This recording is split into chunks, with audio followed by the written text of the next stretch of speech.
Welcome back to Brick by Brick. I'm Roxann Klepper, and today we're going into part 2 of our episodes with Trista Carey.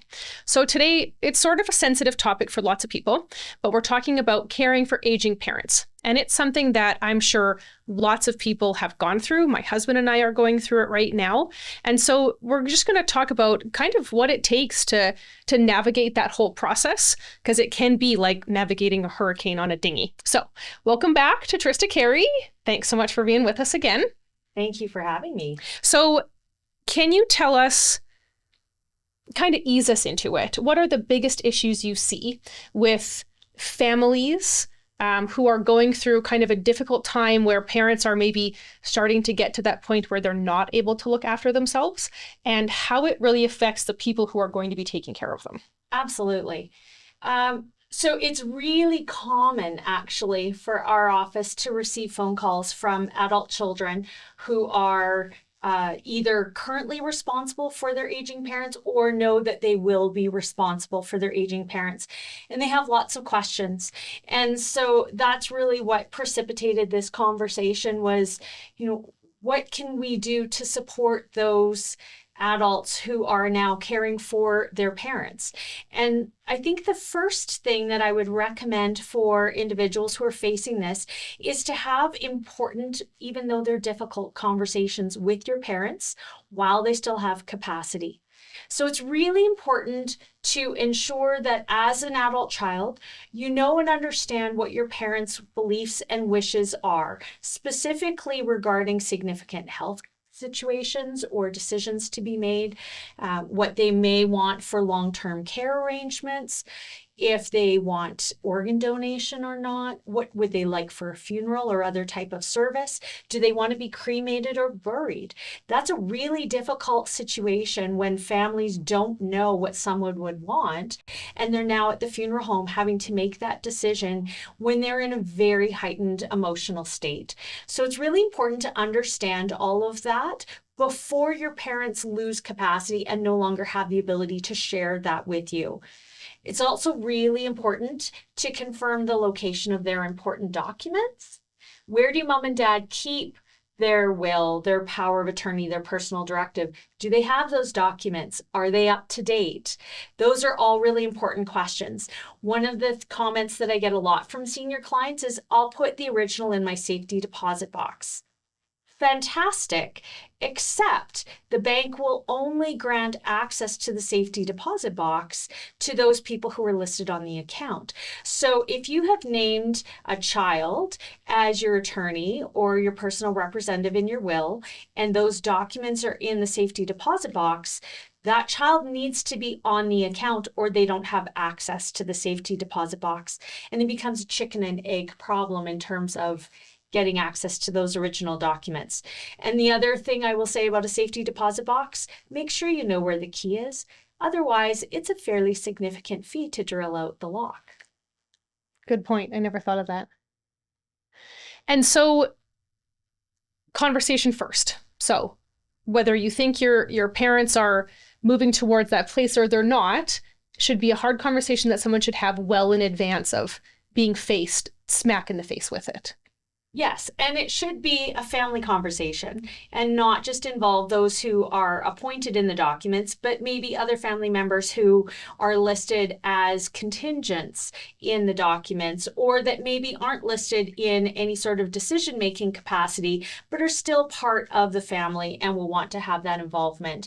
I think communication is so critical amongst families to avoid any miscommunications or uncertainties or hurt feelings after the fact. Yeah, hurt feelings is a good one for sure. Mm-hmm. And so so we talked about wills before, but when someone's in the process of having these hard conversations, are there additional documents that need to get done now while we're talking about their care while they're alive, but not able to make those decisions for themselves, rather than just the will and the personal directive and the power of attorney? So most importantly is the personal directive and the power of attorney, because those documents can only be prepared or updated while the individual has capacity. Once they've lost capacity, it's too late. And if we don't have those documents, then we're looking at court applications, guardianship to make personal decisions, and trusteeship to make financial decisions. So anyone who has gone through those court processes understand that the timelines are significantly longer than if you are able to just activate a personal directive or a power of attorney. And you now have court oversight on the individual's personal decisions that are being made or their financial decisions, and access to all their financial information. Majority of people would prefer not to have that in court documents. And so the only way to really avoid that is to make sure we have those valid documents. Now, in addition to a personal directive, there are a couple of medical documents that I do recommend. So the personal directive is intended to appoint someone to make the decisions. It's the legal appointment of that decision maker. But it is not a roadmap for every decision to be made in every potential situation. That's where a goals of care designation order can come into effect. And that's a document that your adult would do with their doctor. It's actually signed by the physician and it's kept on their medical chart. And there are varying levels of care within a goals of care designation order. And that document can be updated as health changes, either by the individual or by their agent under a valid personal directive. If someone has capacity, but they still want family to start to become involved in their decision making, perhaps they're struggling to understand all of the complex medical information that's being provided to them, or they might have a visual or auditory impairment that limits their ability to access that information. There is a document that can be signed by the individual called a supported decision-making authorization form. And this appoints up to 3 individuals to be supporters of that adult. And that is only good while the adult still has capacity, but it allows them to then also have that ability to access information and help communicate decisions, primarily in the medical realm. Along with the goals of care, often adults will have a green sleeve, which is also something from Alberta Health Services. And it's just as it sounds. It's a green plastic sleeve, and it's a place for you to store all of your important medical documents. So the completed goals of care designation order, a copy of the personal directive, which I usually recommend clients put a sticky note on with contact information for all the people that are listed as agents in there so they can be easily accessed, as well as a list of any medications, prescription and non-prescription that you might be taking with the doses in that. That green sleeve stays on your fridge, preferably on top, but if you can't access the top, then on the side of it. That is where first responders will look for it if there's a medical emergency at home. And it's also a great place to keep it in case you are having to take yourself or a loved one to emergency, because you're not going to get it confused with the myriad of other documents that we store in our filing cabinets. Okay, that's great info about the fridge. I bet there's a ton of people that didn't know that. I didn't know it for a long time either. It's one of those unique things that you just find out and go, I'm going to pass this information along. Absolutely. Not legal, but really important. Yes, very important. And so, okay, are there anything else that you would encourage people to do if it looks like they're going down this direction?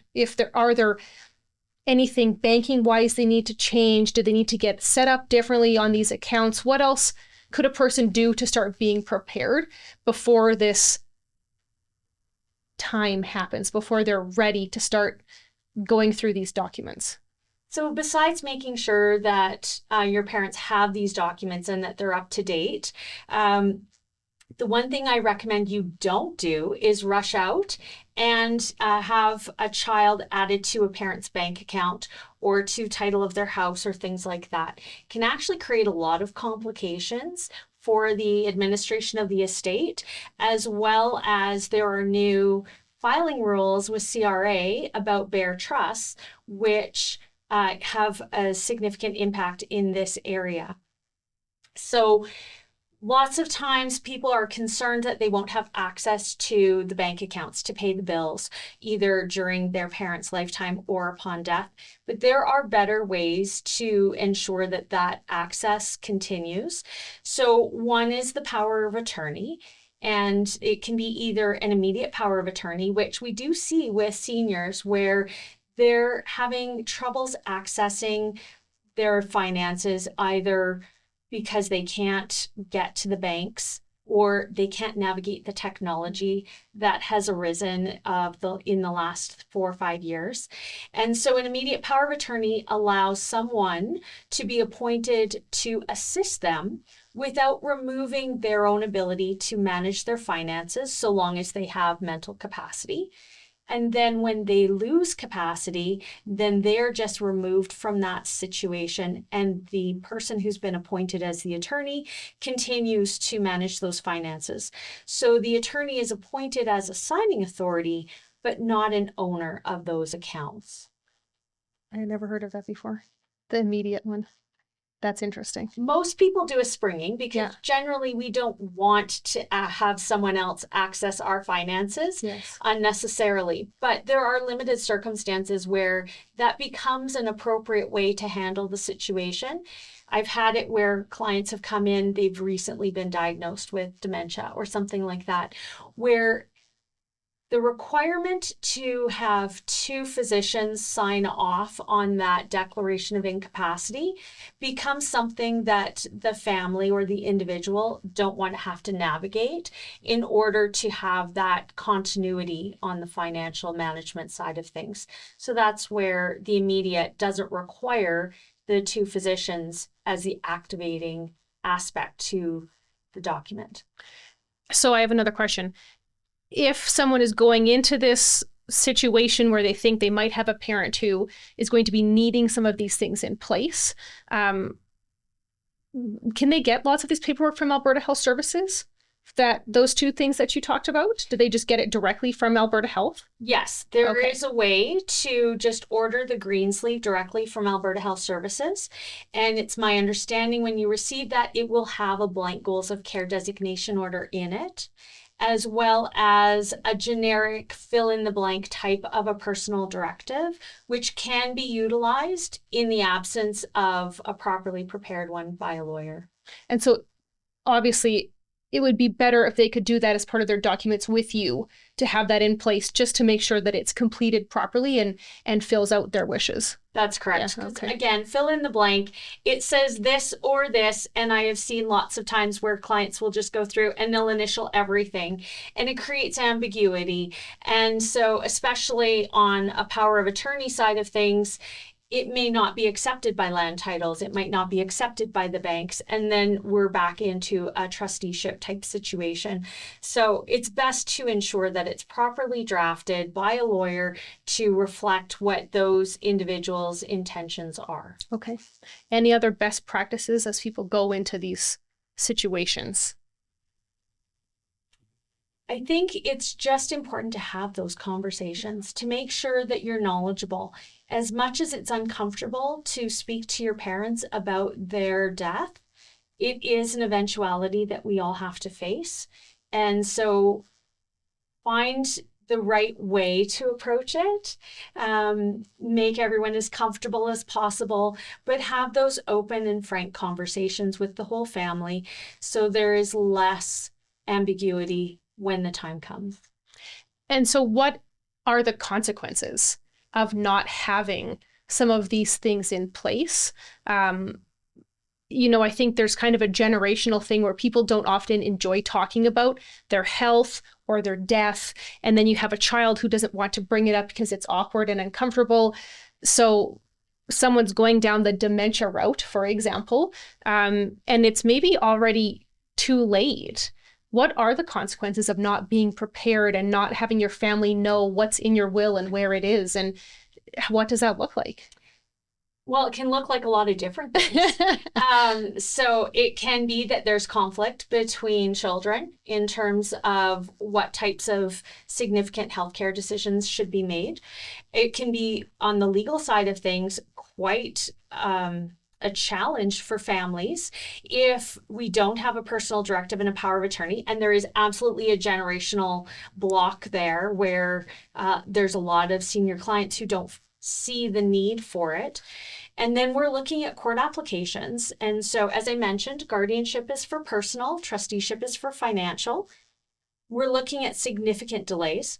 So if we can establish that there is a risk of imminent danger, or there's a safety risk for the person or for their finances, we can get into court on an urgent basis on a minimum of 2 days notice. But that means that we actually already have all of the information, have the application prepared, executed, and filed with the court, and then we have 2 days notice. If we can't convince the court that the situation is that imminent, then we are limited to a non-urgent hearing. And that is on a minimum of 30 days notice. So in terms of context, on an urgent basis, we're looking at probably a minimum of 2 weeks before we can get an order. And an urgent application requires a minimum of 2 court appearances. And on a non-urgent basis, we're looking at probably a 6 to 8 week time frame minimum before we get an order, and a minimum of 1 court appearance. And so then we have this gap of time where an individual might be taking up a hospital bed, and the hospital can't release them to a care facility until they have someone authorized to make that decision to instruct them. We might have a gap of time where finances are in disarray. Bills are not necessarily being paid. You can't make arrangements to move someone into a care facility until the care facility knows that there's the appropriate arrangements in place to pay them, because after all, they're a business too. So there's all sorts of things. And then worst of all, you now have that court oversight on the individual, on their finances or their personal decisions. There is the potential for mandatory reviews every so often. And on the trusteeship side of things, there will be a mandatory passing of accounts, at least upon the person's death, if not before. So there's a lot of court involvement. There's a lot of paperwork there. There's a significantly higher cost, and there's significantly longer timeframes. Scary stuff. With the court. Back to that generational thing, I also think that there's a lot of people that don't want the court involved ever in making decisions for their life. Well, they're the smart ones. Yeah, for sure they are. As you can tell, Trista has so much knowledge about all of this stuff. So just like we talked about with the wills and estates, if you have questions, if you think this might be a road you're going to be going down in the next 3, 6, 12 months, reach out and get it started before it's too late, really too late, because you want to be more prepared than unprepared. So thank you, Trista, so much for coming in and talking to us and sharing all of your wisdom with us. Well, thanks for having me. We super appreciate it.